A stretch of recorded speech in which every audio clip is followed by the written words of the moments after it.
I am fully aware that there will be a wide range of opinions on who Pakistan should select for the ODI World Cup in 2023, and I'm here to explain who I think ought to make the short journey across the border to lift the trophy.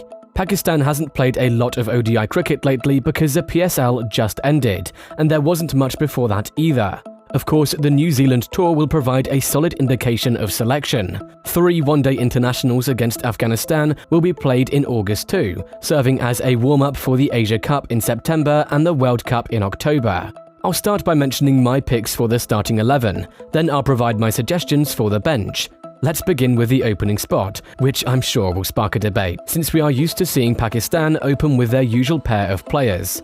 Number 1, I'm going with Fakhar Zaman, an aggressive left-hander who will undoubtedly challenge the opposition's opening bowlers.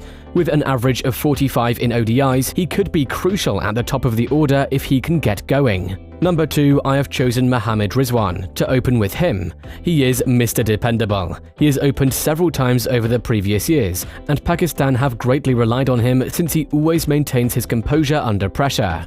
Any team would be thrilled to have this player, who is also among the best behind the stumps. Number 3 is a big one, the current greatest of all time, King Babar Azam. He's ranked number 1 for a reason, so there's really nothing else to say. He should remain the captain too.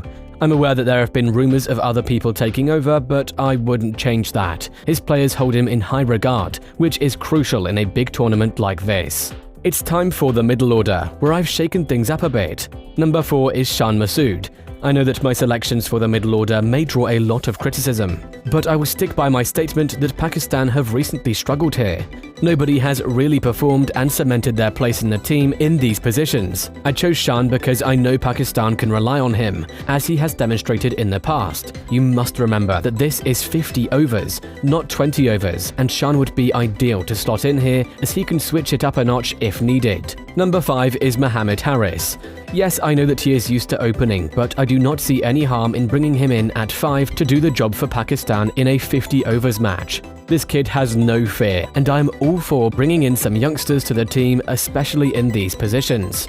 He clearly possesses tremendous talent, and Pakistan could use someone like him to attack the bowlers in that phase of the innings. Number 6 is Imad Wasim. Having an option of a 6th bowler is crucial in a 50-over game.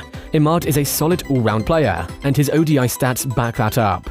He performed very well in the PSL, which led to Pakistan selecting him again for the recent T20 matches against Afghanistan. I believe he deserves this opportunity and would do a good job for Pakistan with both bat and ball. Number 7 is Mohammad Nawaz. He would, in my opinion, provide more with the bat in this position than the other all-rounders, and having another lefty is useful. Despite having a rocky run, I think he will fit this role better than the other candidates here. Number 8 is my shout of the best all-round Pakistan player and the vice-captain, Shadab Khan. You can always rely on him with the ball as he remains consistent in getting wickets and maintaining an incredible economy rate.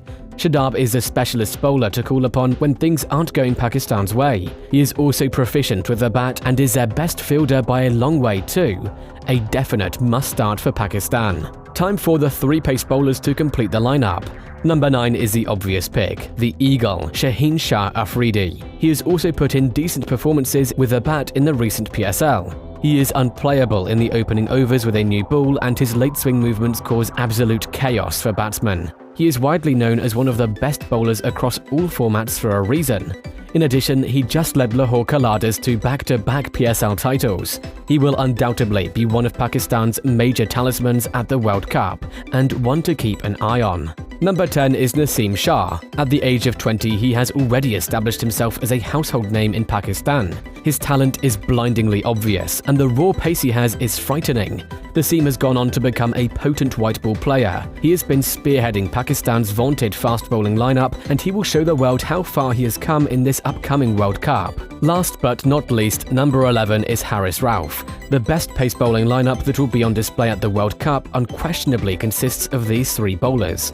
Harris is one of the quickest bowlers in the world right now, and despite the vast amount of pace bowlers Pakistan have, these 3 are undroppable. If I was a gambling man, I would put money on these 3 lighting the tournament apart. To recap, my starting 11 would be 1. Fakhar Zaman, 2. Mohammad Rizwan, 3. Babar Azam, 4. Shan Masood, 5. Mohammad Harris, 6. Imad Wasim, 7. Mohammad Nawaz, 8. Shadab Khan, 9. Shaheen Shah Afridi, 10. Naseem Shah, 11. Harris Rauf.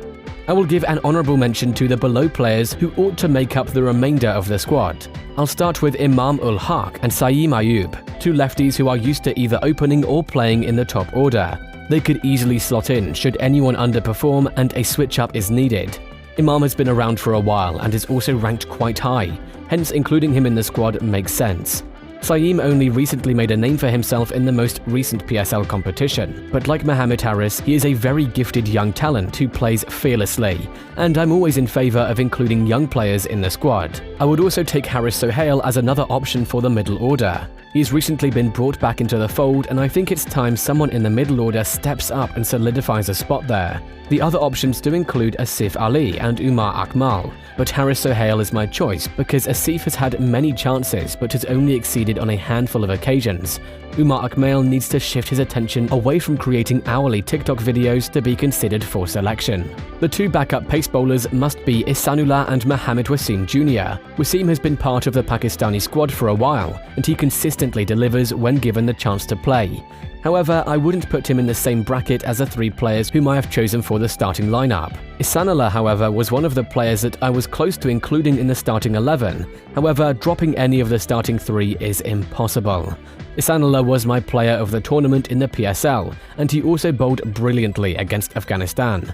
Having him as a backup would mean Shaheen, Naseem and Harris need to be on their A-game, because Ihsanullah is definitely in a position to take the reins and deliver. And there we have it, that's the squad that I would pick for the upcoming ODI World Cup. Let me know your thoughts in the comments section below.